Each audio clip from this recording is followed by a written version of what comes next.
Recovering Starship Ship 40 after 24 days at sea supplies the first long-duration ocean exposure data for upper stage reuse planning. This is SpaceX Daily, episode 73. A photographer captured images of the Starship upper stage under tow near the Florida coast during its return from open ocean. The vehicle had spent roughly 24 days adrift before SpaceX recovery teams secured it. Engineers are now preparing to inspect the heat shield, flaps, and structure for saltwater effects and thermal protection performance.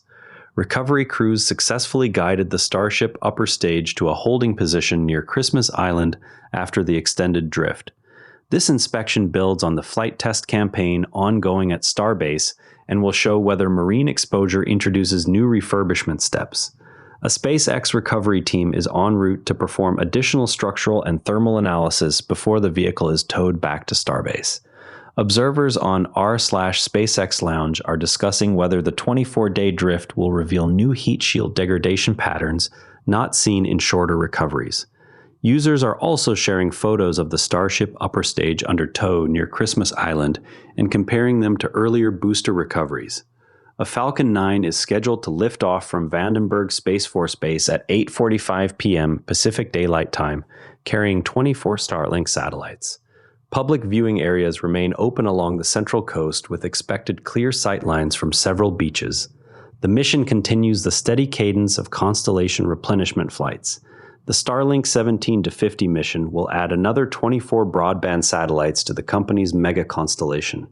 Bernstein analysts highlighted full Starship reusability as the central variable that could unlock additional orbital capacity for AI-related payloads. The note ties projected launch economics directly to the ability to recover and refly both stages at high cadence. Reusability milestones remain the gating item for the firm's bullish outlook. An analyst raised the SpaceX target to $248, citing the potential for Starship-enabled orbital data center and AI satellite architectures. The forecast links launch economics to future compute demand in low Earth orbit. NASA awarded contracts for lunar and orbital services to Blue Origin and Firefly, diversifying its supplier base beyond SpaceX. The selections cover cargo delivery and technology demonstration missions. The awards arrive as SpaceX continues to hold the majority of current NASA launch and crew work. The contracts give the agency backup options for lunar cargo and demonstration flights. Worth keeping an eye on, NASA's selection of Blue Origin and Firefly for upcoming lunar and orbital services reduces SpaceX's share of new agency awards. The contracts cover cargo delivery and technology demonstrations that could have gone to Falcon or Starship vehicles. Diversification gives NASA backup options if SpaceX faces delays or capacity constraints. Resolution depends on whether future NASA solicitations restore a larger role for SpaceX hardware. On the AI front, Cursor launched its Origin code hosting platform, positioned as a direct rival to GitHub and built specifically for AI agent workflows. The release arrived the same day GitHub experienced a multi-hour outage, drawing immediate developer attention. Origin allows users to sync existing GitHub repositories while adding agent-native review and hosting features. Early users note seamless import from existing GitHub accounts. Reports indicate SpaceX is exploring direct-to-cell mobile service expansion inside the United States. The effort would build on existing carrier partnerships already operating in other regions. Musk separately noted that further star naming may be retired.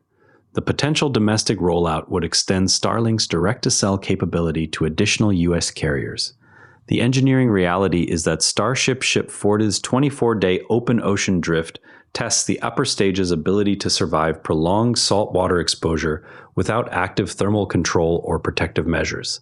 The primary constraint is corrosion and moisture ingress at seals, joints, and the heat shield bond line. Each hour in salt spray adds cumulative risk to tile adhesion and flap actuators. By guiding the vehicle to Christmas Island rather than attempting an immediate return tow, SpaceX trades transit time for calmer water inspection access, allowing engineers to gather data on real degradation rates before the hardware is disturbed. That data directly informs the idiot index for reuse. If the finished upper stage must be rebuilt after every flight because of marine exposure, the cost multiple over raw stainless steel, tiles, and propellant rises sharply. Achieving rapid, full reusability therefore requires either eliminating ocean recovery altogether through tower catch or proving that the added refurbishment cost remains small enough to keep the per kilogram to orbit figure near the projected single-digit dollars.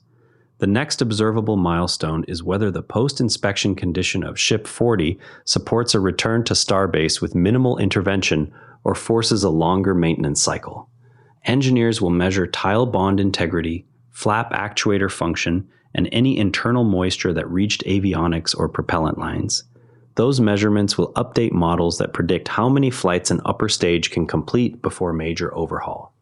The outcome also affects planning for orbital refueling demonstrations, because a vehicle that needs extensive post-recovery work cannot maintain the high flight rate required for tanker operations. If the data show acceptable degradation, the program gains confidence that ocean recovery remains viable until tower catch capability matures. The same data set will influence production decisions at the gigabay. If refurbishment labor scales with ocean time, the cost per flight rises and the economic case for building more ships to support parallel missions weakens. Conversely, if the hardware tolerates 24 days at sea with only routine cleaning and tile replacement, the factory can focus on rate rather than on adding extra margin to every vehicle. Turning briefly to the market, S&P CX moved lower on mixed analyst notes about reusability progress and the new NASA contract awards.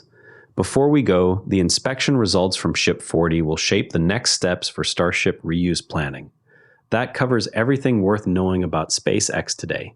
S&P CX is trading at $140.57, down 3.7%. A quick rating on Apple Podcasts or Spotify goes a long way. I'm Patrick in Vancouver. See you tomorrow. This show comes to you from the NARA network.